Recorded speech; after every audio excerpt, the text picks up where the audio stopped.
Basic basic basic, এটা আমরাও ছোট সময় থেকে বেসিক ম্যাথ বুঝতেছি, বা বেসিক ম্যাথ কি আসলে, আমার তো এইটা আসলে জানা দরকার। বেসিক ম্যাথ বলতে কি বুঝি স্যার, আপনি কি বুঝেন? বেসিক ম্যাথ মানে কি বলেন তো?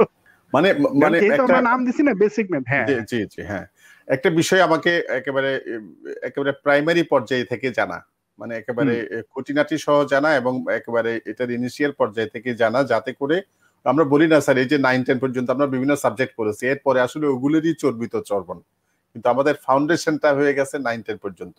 তো এটাও ফাউন্ডেশন ম্যাথ বলতে পারি, মানে ম্যাথসের একটা ফাউন্ডেশন কোর্স হচ্ছে বেসিক ম্যাথ কোর্স। আচ্ছা, আমি একটু সাপ্লিমেন্ট দিই আপনার সাথে। বেসিক ম্যাথ বলতে ব্যাপারটা, বিষয়টা এরকম, আমি যদি এক কথায় বলি, অ্যাকচুয়ালি বিষয়টা কেন হয়, এটা কেন, এই ব্যাপারটা জানতে পারা, এইটাই হলো বেসিক। আমি যে বলে না এই ছেলেটার বেসিক ভালো, বেসিক ভালো মানে কি, এই ব্যাপারটা কেন হয়েছে সে বিস্তারিত জানে, এইটার নাম হলো বেসিক। যেমন ধরেন আমি একটা সিম্বল, এটা আমার ভিডিওতেও আছে, দেখবেন আপনারা। যেমন লসাগু, আমরা ছোট সময় পড়ে আসছি না লসাগু, একদম বেশিরভাগ স্টুডেন্ট লসাগুর পরে যে গু দিয়া কি হয়, গুণিতক না গুণনীয়ক, বেশিরভাগ স্টুডেন্ট এটা পেঁচায় ফেলায়, কিন্তু গুণিতক হবে নাকি গুণনীয়ক হবে। লঘিষ্ঠ সাধারণ গুণিতক বইয়ের হিসেবে শিখছি আমরা, কিন্তু এই বিষয়টাই অনেকেই আমরা বইয়ের ল্যাঙ্গুয়েজ হিসেবে জানি, কিন্তু ব্যাপারটা আমার কাছে ক্লিয়ার না, কেন গুণিতক মানে কি বলে আসলে লসাগু। আমি সিম্পলি ধরেন যাচ্ছে এখানে 1 মিনিট, ওই যে মাস্টার তো ওটা পড়ানোর একটা টেন্ডেন্সি থাকে। লসাগু হইলো ধরেন কোন একটা সংখ্যা, যে সংখ্যাটা 2 বা ততোধিক সংখ্যা দ্বারা নিঃশেষে বিভাজ্য। আবার বলতেছি, খেয়াল করেন, বাস্তবে আসলে লসাগু ব্যাপারটা কিরকম। লসাগু হলো এমন একটা সংখ্যা, যে সংখ্যাটা 2 বা ততোধিক সংখ্যা দ্বারা নিঃশেষে বিভাজ্য। আর একটু ডিপে বলি, 2 বা ততোধিক সংখ্যা দ্বারা নিঃশেষে বিভাজ্য সবচেয়ে ছোট সংখ্যা। 2 বা ততোধিক সংখ্যা দ্বারা নিঃশেষে বিভাজ্য সবচেয়ে ছোট সংখ্যা, যেমন 3 দেয়া এবং 4 দেয়া, ধরে 3 এবং 4, এই দুইটা সংখ্যা দ্বারাই নিঃশেষে বিভাজ্য হইতে হবে সবচেয়ে ছোট সংখ্যা হলো 12। এর চেয়ে ছোট কোন সংখ্যা 3 দিয়েও ডিভিজিবল মানে বিভাজ্য হবে না, 4 দিয়েও বিভাজ্য হবে। তাহলে এখন প্রশ্ন হলো, তাহলে কি এর চেয়ে বড় সংখ্যা আছে? আমি এখানে আলোচনাটা হয়তো লম্বা হয়ে যাবে, শর্ট করে দিতেছি আমি। দেখবেন এরকম একটা প্রশ্ন থাকে, এটা আপনিও করে আসছেন ক্লাসে, আর স্টুডেন্টরা তো করতেছে, বিসিএসেও আসে, প্রাইমারিতেও আসে।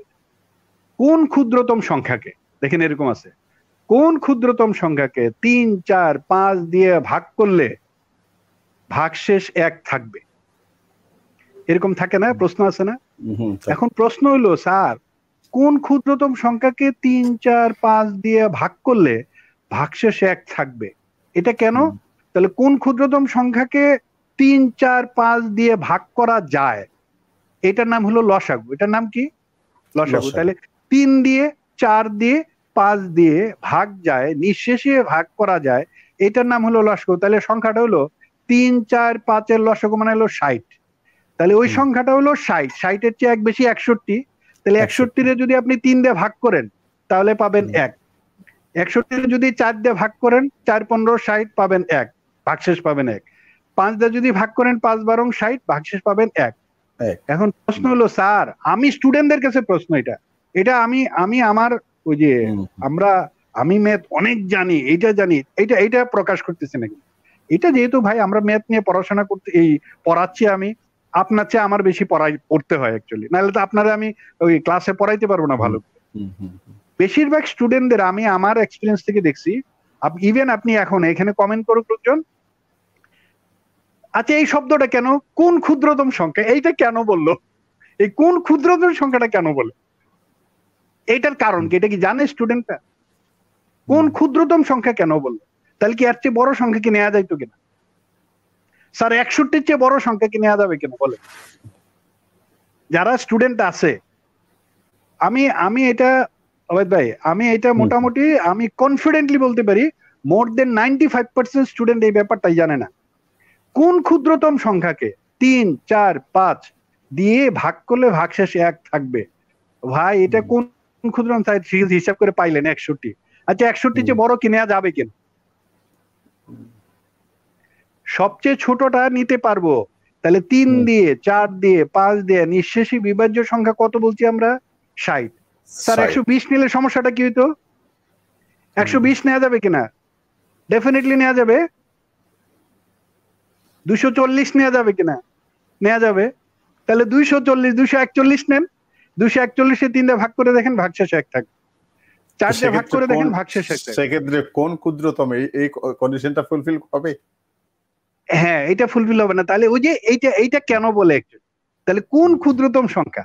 এর চেয়ে বড় নেওয়া যাইতো কিনা? ডেফিনেটলি এর চেয়ে বড়টাও নিতে পারবেন আপনি। সবচেয়ে ছোটটা চাইছে আপনি, সবচেয়ে ছোটটা 100। যদি এই ক্ষুদ্রতম সংখ্যাটা না থাকতো, স্যার আমি বলি ক্ষুদ্রতম সংখ্যাটা যদি, এই কথাটা যদি না থাকতো, তাহলে নাম্বারটা কি হইতে পারবো? এনি নাম্বার যেটা 3, 4, 5 লসাগুরের গুণিতকের সাথে 1 যোগ করে যে কোনো একটা নাম্বার হইলেই হবে। এটা 121 হইলেও হবে, 241 হইলেও হবে, আর সবচেয়ে ছোটটা হলো 61। এইটার নাম হলো বেসিক। এই যে ব্যাপারগুলি আমাদের কাছে, অনেকের কাছে ব্যাপারগুলি ক্লিয়ার না, বা আমরা এই ডিপলি ব্যাপারটা জানি না বা চিন্তা করি।